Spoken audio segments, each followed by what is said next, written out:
Welcome to Focus TV for our community today. My name is Gwendolyn Bork, President of Focus for our community, unity, and support. And I am John Brusso, former Erie County legislator and current program director. And we are the Lancaster Depew, New York. Addiction. Prevention. Coalition. Hello, my name is Dr. Jeffrey Raby, and I am the very proud superintendent of schools for the Depew Union Free School District.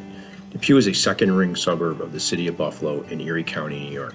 Depew is comprised of parts of the two towns, Cheektowaga and Lancaster, with a population of approximately 15,000 residents. Depew Schools has an enrollment of 1,800 students. The median income in the village of Depew is $56,000, which is about $10,000 below the state average. The free and reduced lunch rates in our schools hovers around 50%. Depew celebrates a very proud school climate through the promotion of many successful Depew alumni by consistently sending over 90% of our graduates onto post-secondary institutions, with our middle school being recognized by the State Education Department as a leader in middle-level education, and our Cayuga Heights Elementary School achieving the highly regarded standard of the Lighthouse certification from the Leader in Me program in 2020. It is important to remember that once you are a Wildcat, you are always a Wildcat. Hi, my name's John Armstrong, Director of Special Education for Lancaster Central School District in Lancaster, New York. Lancaster is a wonderful community, a suburb of Buffalo, and has about 42,000 residents. In addition, our school district has about 5,700 students with a wide range of status in terms of socioeconomic conditions. For our 7 buildings, some of them having as high as a 30 or 40% free and reduced price lunch programs. Lancaster is a wonderful school district with great spirit, great support of social programs, athletics, and music. Thank you.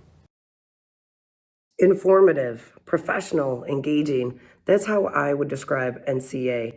It really meant the difference between success and failure for us as a coalition. Interactive, thought-provoking, engaging. That's how I would describe NCA. To me, it meant thinking of different ways to communicate our prevention message to our community. I'm a federal stockbroker, financial advisor, published author, and recording artist. Nothing prepared me for the breadth and width of the tools NCA provided for our coalition to run like a self-sufficient, high-end corporation based on data-driven, evidence-based strategies to reduce substance use and create community collaboration. Immediately, I got to work on implementation after we did the hard work of vetting our logic model during week 1. We knew what second sources of qualitative data we needed to back up our quantitative data and prioritized accordingly. We met with our evaluator to discuss questions I could ask during the key informant interviews.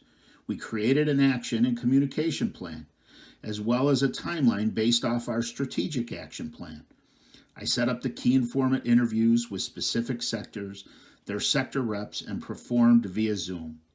Afterwards, we met as a team to code and theme our answers, which led to starting our evaluation communications plan.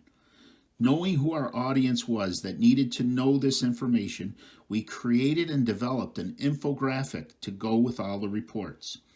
Our next objective is to present the data to the school boards of education, the school administration, and parents using different platforms and tactics. My role was to utilize cultural competence and capacity to address the cultural needs of the community during this COVID-19 pandemic and do it fast.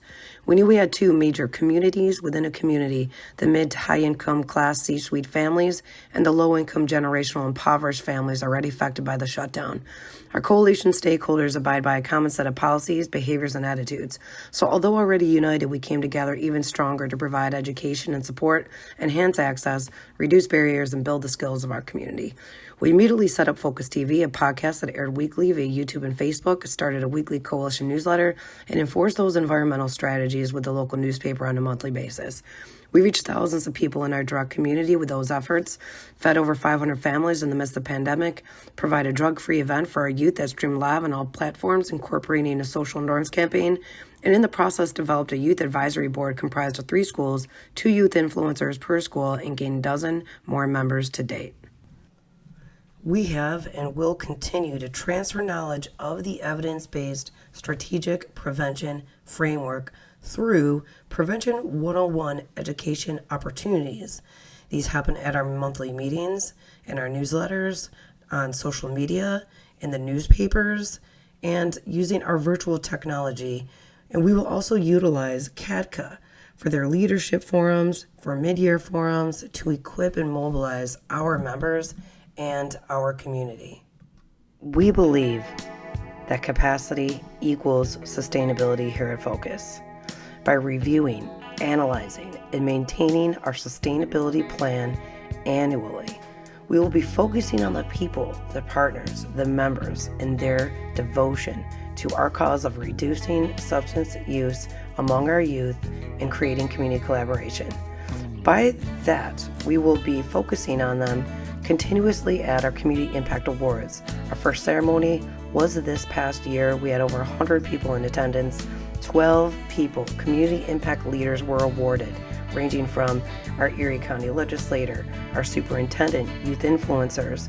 And our goal is to continue in these efforts by creating a fundraising effort around that award ceremony and creating an actual foundation for addiction prevention in Western New York.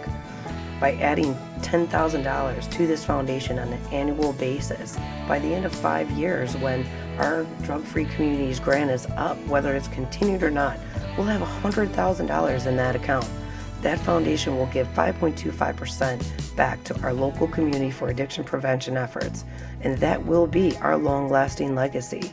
We've partnered up with the FBI Buffalo Citizens Bureau, along with Ford Motor Company just this past year, to continue on our efforts to raise that money for that foundation and show who we are and the legacy that we will provide. We will unite our community. We will support our community. Why, you ask? When I grow up, I want to be a child therapist so I can make a difference in children's lives. Because I will be the next deaf education teacher. Because I will be the next top trauma surgeon. And why not? Aren't our kids worth it?